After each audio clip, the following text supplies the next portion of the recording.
Multiple controversies have erupted over the recent visit of Taliban Foreign Minister Amir Muttaqi to India. During his trip, Muttaqi has visited Darul Uloom Deoband in Uttar Pradesh, which is one of the most prominent Islamic seminaries in the country. He was given a warm and reverent welcome there, with students and officials greeting him with great respect. This has evoked some strong responses.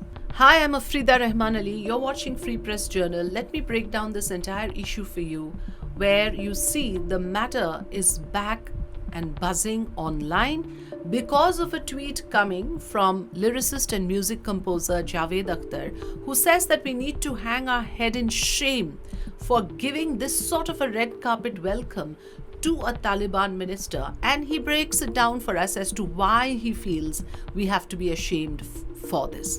Let me break it all down for you. The visit of the Taliban minister has drawn sharp criticism from many quarters, Javed Akhtar's tweet being the latest among a series of criticisms. In a strong statement, Akhtar said that he hangs his head in shame seeing the kind of respect given to the representative of what he calls the world's worst terrorist group, and questioned how people who regularly speak out against terrorism can also extend a warm welcome to this particular person, the foreign minister of Taliban. Akhtar also criticized Darul Uloom Deoband, saying that he was ashamed that the institution had honored someone responsible for banning girls' education in Afghanistan. He added, saying, "My Indian brothers and sisters, what is happening to us? Are we approving this sort of an ideology that we extend such a warm welcome to a person like the Taliban foreign minister?" Remember, prior to this, a huge issue, a huge controversy and major outrage erupted over the fact that women journalists were barred from attending Muttaqi's first press conference in Delhi. Following public outrage, the Taliban minister held another interaction, this time including women reporters, and calling the earlier exclusion a technical issue. So that was bad enough. And now comes this issue of the Deoband giving him a royal welcome.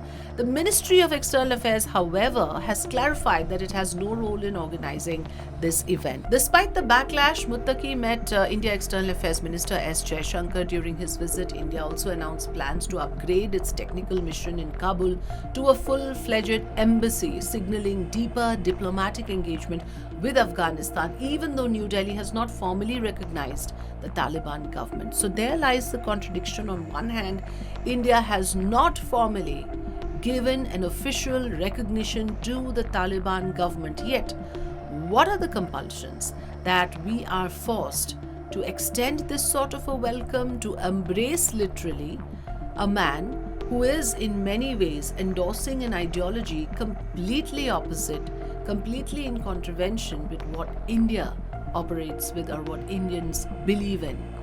So what is this compulsion really? Now, there are 2 points of view here. There is one section who believe that geopolitics is a different ball game. Diplomacy is a different ball game. It is not something that goes by public sentiment. Sure, public sentiment could be against the visit of the Taliban minister, but India has its own ways of maintaining diplomatic relations, to also have Afghanistan in its corner as a counterbalance to Pakistan. The need to keep Afghanistan in the good books is something that India has to do as a matter of compulsion, as a matter of international diplomacy that India is practicing in its own interest. So that is a point which many are pointing out. Of course, there is the other section that believes that this sort of optics can never be good because it just exposes you as hypocritical. Now, one must not forget that political reactions have also followed, and former Jammu and Kashmir Chief Minister Mehbooba Mufti has accused the government of hypocrisy.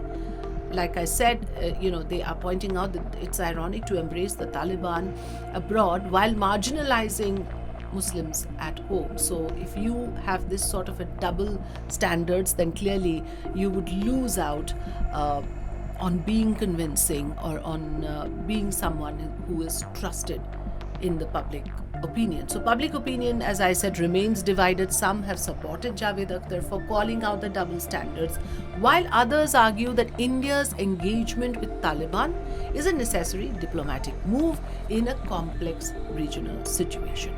But of course, Javed Akhtar's statement has reignited this issue. The matter is buzzing online. It has struck a chord with a lot of people who are asking a larger question about principles, politics, and what kind of message India sends to the world through gestures of respect and recognition. Tell us what you think. Write in to us, put in your comments, touch the bell notification to get alerted for more such updates. Thanks for watching.